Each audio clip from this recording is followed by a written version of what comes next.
The chilling discovery of Marcedes Myran's remains at the Prairie Green Landfill, near Winnipeg, has sent shockwaves through the community and reignited the painful debate surrounding the systemic failures that allowed Jeremy Skibicki's reign of terror to unfold.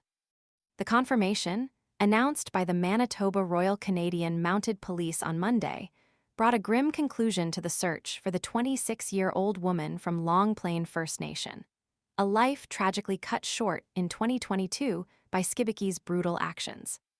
Skibicki's conviction in July 2024 on 4 counts of first-degree murder, a sentence that delivered life imprisonment with no chance of parole for 25 years, offered a semblance of justice. Yet, the judge's description of the crimes as jarring and numbing only scratches the surface of the profound grief and outrage felt by the victims' families and the Indigenous communities whose vulnerability was cruelly exploited. The sheer brutality of the murders and the callous disregard for human life underscore the urgent need for comprehensive systemic change. The discovery of Marcedes' remains follows the heartbreaking identification of another victim, Morgan Harris, 39, whose remains were also located at the Prairie Green Landfill last week. These 2 tragic cases highlight the devastating consequences of indifference and the protracted struggle for justice faced by Indigenous women in Canada. The tireless efforts of the RCMP, while commendable, only serve to amplify the agonizing reality that a more proactive and comprehensive approach was desperately needed to prevent these horrific crimes. Cambria Harris, Morgan's daughter, eloquently articulated the profound sense of loss and the frustration with the bureaucratic obstacles hindering the search.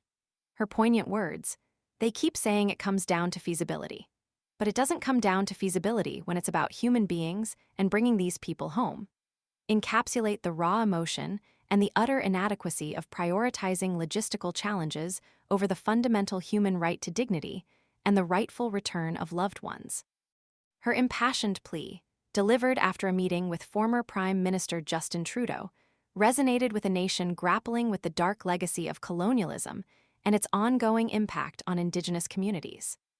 "I told him these women need to be found, and they need to come home," she stated, her words echoing the sentiments of countless others mourning the loss of Indigenous women and girls who have been disproportionately affected by violence. This isn't just about solving a crime. It's about confronting a deeply rooted societal issue demanding immediate and comprehensive reform. The tragedy transcends the individual cases of Marcedes Myran and Morgan Harris. It underscores the systemic vulnerabilities that allowed Skibicki to target and murder these women, highlighting the urgent need for a thorough review of policing practices, support services for vulnerable populations, and collaborative efforts between law enforcement agencies, Indigenous communities, and all levels of government. The identification of Marcedes' remains, while providing a measure of closure for her family, serves as a stark reminder of the ongoing struggle for justice and the vital need to prevent such atrocities from happening again. The fight for justice isn't over. It's a relentless pursuit of accountability and a commitment to creating a safer, more equitable society for Indigenous women and all Canadians. The memory of Marcedes Myran and Morgan Harris, and the countless others whose lives were stolen, demands nothing less. Their stories must serve as a catalyst for meaningful change, ensuring that their deaths were not in vain. The feasibility argument must be discarded. The paramount consideration is bringing these women home and ensuring the safety and protection of Indigenous women across the nation. This is a moral imperative, not a logistical exercise.